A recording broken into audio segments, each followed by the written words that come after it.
स्वागत है आप सबका आपके YouTube चैनल भाषा की बात में। जैसा कि पिछले अध्यायों में हमने मनुष्यता पाठ पढ़ा, मीरा के पद पढ़े, पर्वत प्रदेश में पावस पढ़ा, उसी की सीरीज़ में आज एक नया पाठ जिसका शीर्षक है तोप। जैसा कि आपको आपकी स्क्रीन पर दिखाई दे रहा है, वीरेन डंगवाल लिखा हुआ है कवि का नाम और इस प्लेस पर आपको पाठ प्रवेश दिखाई दे रहा है। मैं हमेशा अपनी बात के माध्यम से ये बताना चाहती हूँ कि जब भी आप पाठ प्रवेश पढ़ें तो थोड़ा ध्यान से पढ़ें ताकि आपकी पूरी कविता का सार आपको एक बार में समझ आ जाए, जैसा कि यहाँ पर दिखाई दे रहा है। तो वीरेन डंगवाल जी के विषय में आप बिल्कुल अपनी किताबों से या इस वीडियो में से पढ़ सकते हैं। तो वीरेन डंगवाल की तोप के विषय में हम वर्णन करते हैं कि जो प्रस्तुत पाठ है, प्रस्तुत पाठ में ऐसे दो प्रतीकों का चित्रण है और पाठ हमें याद दिलाता है कि कभी ईस्ट इंडिया कंपनी भारत में बिजनेस करने के लिए आई थी। किसके इरादे से आई थी? व्यापार करने के। और भारत ने उसका स्वागत ही किया, जैसे कि भारतीयों की परंपरा है ना। क्या परंपरा है? अतिथि देवो भवः। ठीक, क्लास 9th में आप लोगों ने पढ़ा होगा कि अतिथि सदैव देवता नहीं होता, तुम कब जाओगे अतिथि, लेकिन यहाँ की परंपरा है अतिथि देवो भव। तो कोई भी आता है उसका स्वागत ही करते, लेकिन करते कराते वह हमारी शासक बन बैठी, हमारे ऊपर रूल करने लगी। उसने कुछ बाग बनवाए तो कुछ तोपें भी तैयार की। उन तोपों ने इस देश को फिर से आज़ाद कराने का सपना साकार करने निकले जांबाजों को मौत के घाट उतारा।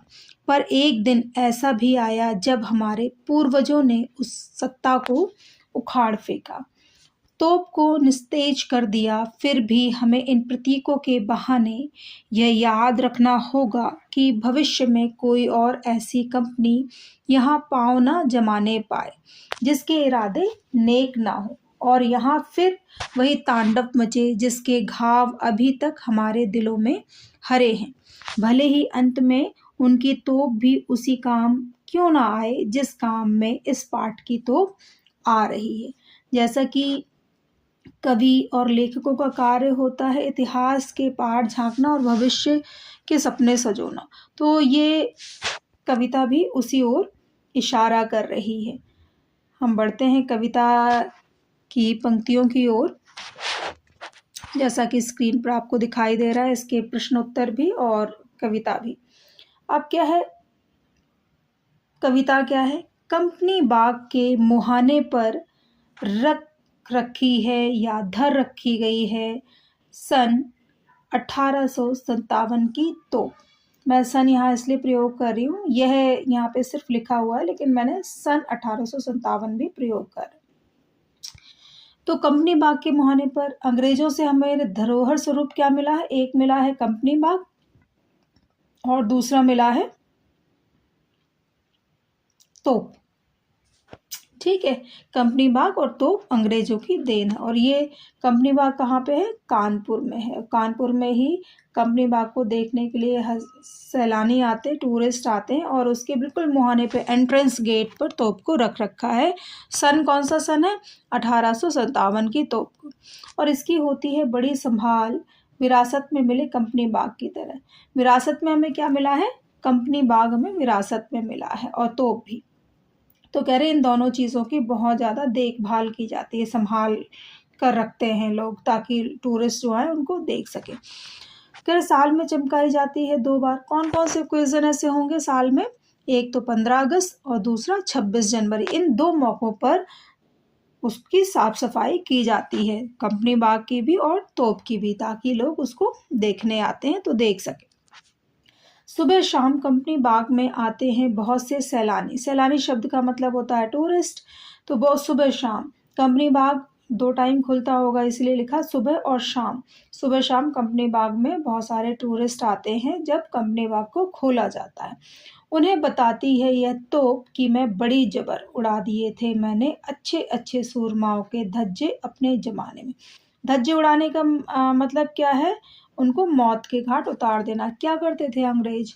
जो उनकी बात नहीं मानता था, टेरर लोगों के अंदर, डर लोगों के अंदर उत्पन्न करने के लिए तोप में गोले डाल करके, और जो भी फ्रीडम फाइटर या जांबाज सिपाही जो होता था, स्वतंत्रता सेनानी, उसको तोप के आगे बांध करके ना तोप चला देते थे। और तो जाहिर सी बात है वो मरेगा ही, तभी यहाँ लिखा ना अच्छे अच्छे सूरमाओं के धज्जे, मतलब तोप के आगे बांध करके उनको उड़ा दिया जाता था। कह रहे तोप क्या कहती कि मैं बड़ी जबर थी, मैंने अच्छे अच्छे सूरमाओं के धज्जे उड़ा दिए थे, लोगों के अंदर डर बिठा दिया था। अपने ज़माने में, कौन सा ज़माना था? अंग्रेजों का ज़माना। अब क्या कह रहे हैं? अब तो बहरहाल छोटे लड़कों की घुड़सवारी से अगर वह फारिग हो मतलब फ्री होना। कह रहे अगर छोटे लड़कों की घुड़सवारी से फारिग हो तो उसके ऊपर बैठकर चिड़िया ही अक्सर करती है गपशप। ठीक, छोटे लड़कों मीन्स क्या है? यहाँ छोटे लड़कों का जिक्र लिया गया। छोटे लड़कों का यहाँ मीन्स क्या है? छोटे बच्चे। जो छोटे बच्चों को आपने देखा होगा, कुछ भी ऊंचा प्लेस होता है या पार्क में वो घूमने जाएंगे तो जाहिर सी बात है वो घुड़सवारी या घोड़ा गाड़ी की तरह उन चीज़ों को प्रयोग करते हैं। इवन स्विंग्स में भी ले जाओ तो उनको उसी तरह से वो समझते हैं कि वो घोड़ा गाड़ी है, या कोई स्टैचू बना हो तो उसके ऊपर भी बैठ जाते हैं। तो कह रहे अगर वो तोप बच्चों की घुड़सवारी, बच्चे क्या समझते? उसको तोप नहीं समझते, ये समझते हैं कि घुड़सवारी है उनकी, उससे अगर फ्री हो जाती है तो उसके ऊपर बैठकर चिड़िया, जब फ्री हो जाती मीन्स क्या है? जब सुबह शाम सैलानी आना बंद कर देते हैं, उस समय जब सैलानी कोई नहीं आ रहा, तब चिड़िया जो होती हैं वो उनके ऊपर आकर बैठ जाती हैं। और कवि ने क्या कल्पना की है? वो चू चू करती रहती है ना, तो कवि क्या कह रहा है कि ऐसा लगता है कि वो गपशप कर रही हैं। कभी कभी शैतानी में वे इसके भीतर भी घुस जाती हैं, खासकर गौरैया। ठीक, खासकर गौरैया उसके अंदर घुस जाती हैं। येलोश आईज होती हैं उनकी, स्पैरो नहीं होती, गौरैया थोड़ी स्पैरो से बड़ी होती। तो कभी कभी शैतानी में तो क्या कहते हैं, वो चिड़िया क्यों घुस रही हैं अंदर? क्योंकि उन्हें दाना चुगने की या कीड़े मकोड़े जो खा रही है उसकी तलाश होती है, इसलिए वो तोप के ऊपर और अंदर उसके मुहाने के अंदर घुस करके उसमें देखती हैं। तो कवि ने वो चीज़ देखी होगी, तभी कवि कहता है कि वो उसके भीतर घुस जाती हैं या शैतानी में उसके ऊपर फुदकती रहती। अब क्या कहती कि वे बताती हैं कि दरअसल कितनी भी बड़ी हो तो एक दिन तो होना ही है उसका मुंह बंद। क्या बताती हैं? क्या बताने का प्रयास कर रही हैं? कह रही कितना भी कोई खतरनाक, कितना भी कोई डरावना क्यों ना हो, व्यक्ति हमेशा और हमेशा एक ना एक दिन उसका अंत होना तय है, उसका अंत होना निश्चित ही है। ठीक है, इसी के साथ इसकी कुछ एक्सरसाइज भी दी हुई है, उसको भी देख लेते हैं एक बार। जैसे भाव स्पष्ट करने के लिए दिया हुआ है कि छोटे लड़कों की घुड़सवारी से अगर यह फारिग हो तो उसके ऊपर बैठकर भाव स्पष्ट करना, मतलब मैंने बार बार आपको कहा है पाठ प्रवेश जो दिया रहता है उसमें से आप इन चीज़ों को गो थ्रू कर लिया करें। भाव स्पष्ट करने का मतलब है उसकी व्याख्या करना। ठीक है, ये जो भाषा अध्ययन है इससे संबंधित भी प्रश्न व्याकरण में पूछ लिए जाते हैं, तो इनको भी आप लोग कर लिया करें। Thank you for watching video. बहुत बहुत धन्यवाद। Thank you so much.